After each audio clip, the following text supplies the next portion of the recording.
We will get through this. Hi, I'm Steven Shomler, and like the mug says, we will get through this.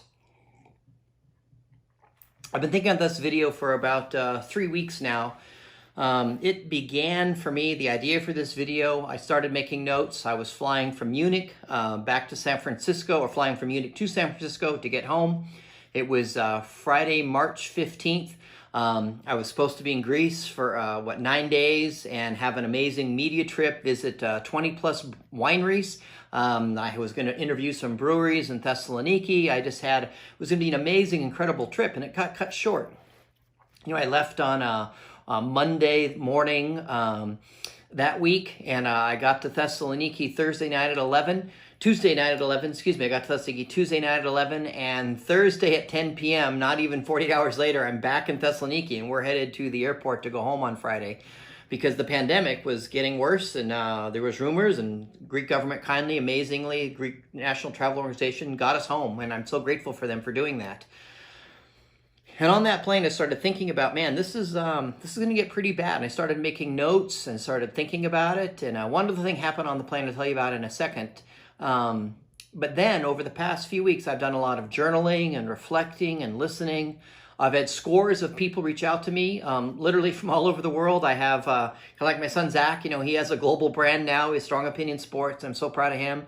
He cares for people all over the world. And I have people, it's been funny realizing, how many different parts of the globe people reach out to me, and I've been listening to them and caring for their hearts. And I realized that people need encouragement, and there's lots of people giving encouragement, and this is my, I'm throwing my rock into the pond, hopefully just to make a small difference, because I just want to tell you, we will get through this. I've been through some really, really tough times. I'm going to tell you about 2 of them, hopefully to encourage you, and I want to remind you that you have been through tough times. Odds are most of you have been through some really rough times, and you came through the other side. And I want you to remember those and reflect on those, because you got through those, and we will get through this.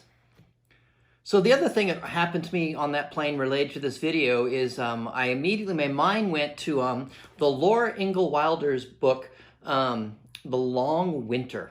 1883, DeSmet, South Dakota, an incredible blizzard. The blizzard started in October. It was one of the worst winters of South Dakota ever. The blizzard started in October, and they went through the end of April. When I lived in Minnesota for 3 years, I remember it was like April 12th, and we got like 8 inches of snow. And it had been a long winter, and I'm like, screw it, I am not shoveling. We're in April. It's almost the middle of April. It is going to melt. And I just shoveled a little path to get my car out and left the rest of it. And sure enough, within a few weeks, it did melt away because I'd had enough of that snow. So some of you are thinking, snow in April? Oh yeah, it happens. And this was an incredibly rough winter.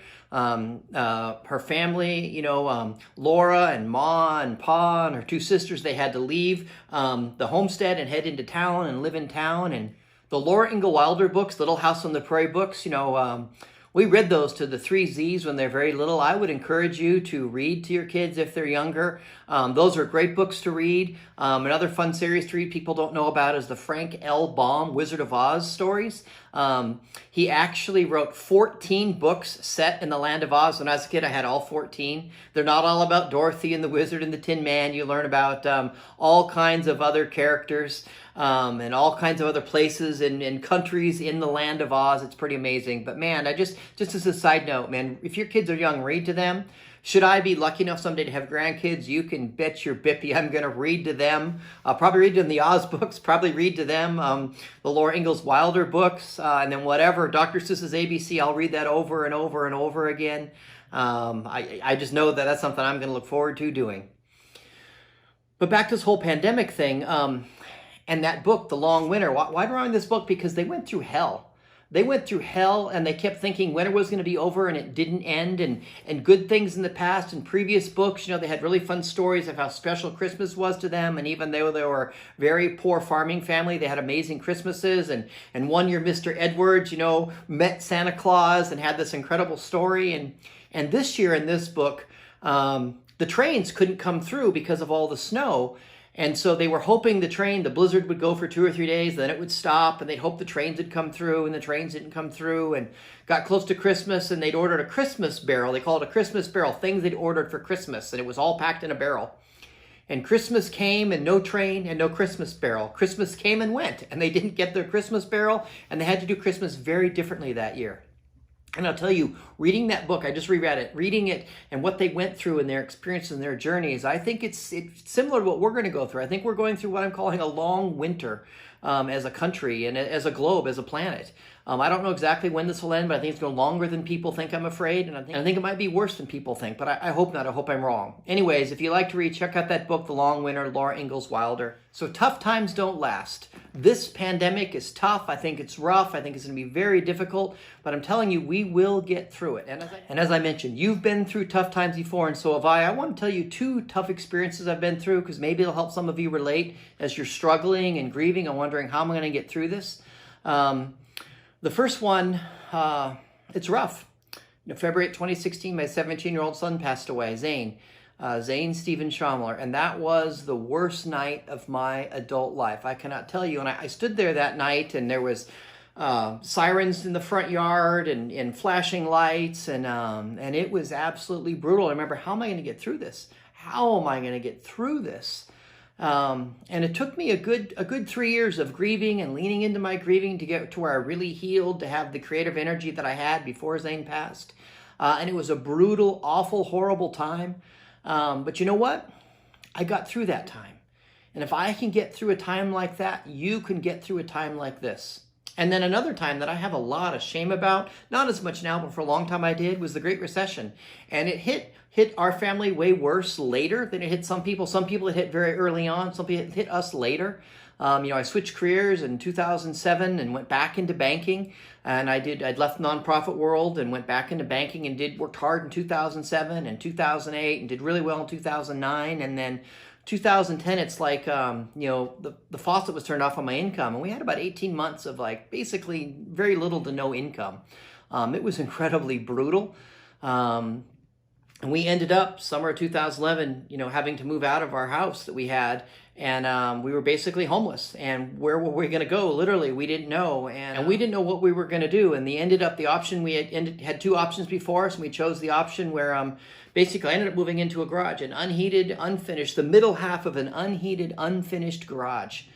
And I'll tell you, that was so awful. And I mentioned that story because that was a financial struggle. And I know some of you are going through financial struggles right now, and I think some of you are going to go through even more. I have a lot of friends, particularly in the culinary world and in the craft brewing world, and I worry that a lot of those businesses that have been shut down, will they come back? Will they end up being out of business? And it just causes so much ache to my heart. And I'll tell you, I've been there. I've lost just about everything and ended up effectively homeless. If we hadn't been offered to live in a garage or the other option we were given, we had nowhere else to go. It was utterly brutal. But you know what? I got through that. And if I can get through that, you can get through this pandemic. And I'm not saying it won't be hard. I'm not saying we're going to get through this and we're just going to tiptoe through the daisies and everything's going to be magically a-okay. I'm not saying that at all. I hope it's not rough on you. But I think there's going to be a lot of people die through this thing. Probably, I'm afraid, more than what they're currently saying. And I worry for that. I'm afraid it's going to go on longer than it will. And if you lose loved ones, that's going to be brutal grieving you're going to have to do. So I'm not saying that you're just going to get through it, everything's going to be great. There may be trauma. And when I say trauma, I mean trauma. There's different kinds of nurses and there's different kinds of counselors. I'm headed somewhere with this. And different nurses and different counselors know different things. And when you get to the end of your life, you may end up seeing a hospice nurse. And a hospice nurse knows things about death and dying that most people never will know until they get to that point in their journey. And the same with counselors. There's different kinds of counselors. And my son Zane died and ended up saying, I need to see a grief counselor. And it just hadn't clicked that, grief counselors know other stuff. And I didn't even know it was happening to me, but I was being triggered. When I see lights and sirens or hear sirens, I would get triggered and I'd have a traumatic experience because it put me right back to that night Zane died. And my grief counselor said, you've got PTSD. And I'm like, what? She says, yeah, you've got PTSD. And she helped me unpack it and she helped me learn that I really did. And I'm like, I wasn't in a war. How can I have PTSD? She said, you were through a traumatic event. And now when I see lights and sirens, I don't have that same trigger, and I'm not put right back to that night. And then for a while it was horrible, but thanks to that grief counsel, I was able to deal with that. And so I'm not saying you won't go through traumatic events through this, but I've gone through traumatic events and gotten through it, and I'm telling you, you are stronger than you think. You are stronger than you think, and we will get through this. I mentioned my worry for people that have businesses that may never come back, or people are going to have financial struggles, lose jobs, and have a lot of financial loss through that. And I'm telling you, when you have financial challenges, I've been there, I've lived it, you can feel like a failure. You can have a lot of shame. You can feel like a miserable loser. It can be devastating and exhausting, but you can get through that. One of the most shameful things that happened to me, and this is a story I've never told. Shortly before we moved out of the house, I was trying, what can we save? What can we save? And we had a minivan that we bought that I absolutely loved. We're making payments on, and it was the first cool car I'd had in a long time. So minivan, that's not very cool. Well, when you have 3 young kids, and you can press a button and both doors automatically slide open on the side, that was a pretty cool car. It had room for groceries and kids and everything, and I loved that thing.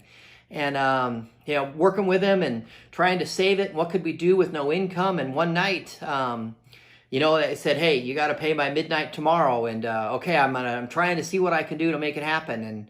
And that night, before the next day, that night, I heard this horrible noise in the front yard, and I run outside, and this guy had hooked up the minivan to a tow truck and just drug it way down the street. It was a dirt driveway. Southeast Portland isn't very loved by the rest of Portland, so they just leave the streets unpaved out there. It's a terrible thing, but it's true. I'm not kidding. And I heard that just drug it way down the road, and I ran out there, and the guy saw me, and I saw kindness in his face, and he actually let me get in the car and get personal belongings out, and then he hooked it up, and he drove it away. And the reason he yanked it out of the driveway and took it down the street is, so it's off our property. And then there's, hey, no arguments there. And having that van repossessed, I felt so devastated. I felt so much shame. I felt like such a failure. I cannot tell you. But guess what? I got through it. So I just want a special message to those of you that are going through financial struggles right now, or will in the next year or so through all of this. I don't know how long this is going to last. But if you end up with horrible financial struggles because of this pandemic, know that you will get through it. You can get through it. It may take a while, but you can rebuild. You can rebuild. I'm reminded of a verse in the Bible, the Lord will restore the years the locusts have eaten away. And just that evocative phrase, the years the locusts have eaten away. And you may feel like the locusts have descended on your life and they're eating everything away, but I want to make sure you know something. We will get through this.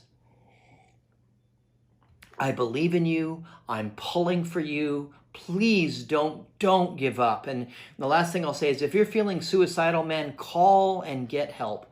Do not give up. Suicide is devastating. I know what it's like.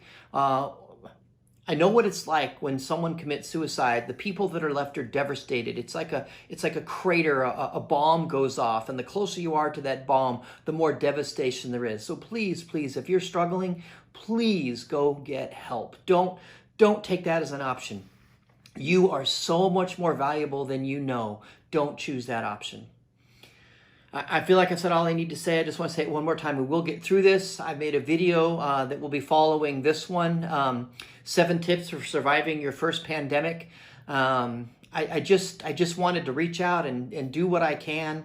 I just want to give you hope that even though you may go through trauma and misery, you've been through trauma and misery, I've been through trauma and misery, you've been through that, I got through mine. Let me say it one last time. We will get through this.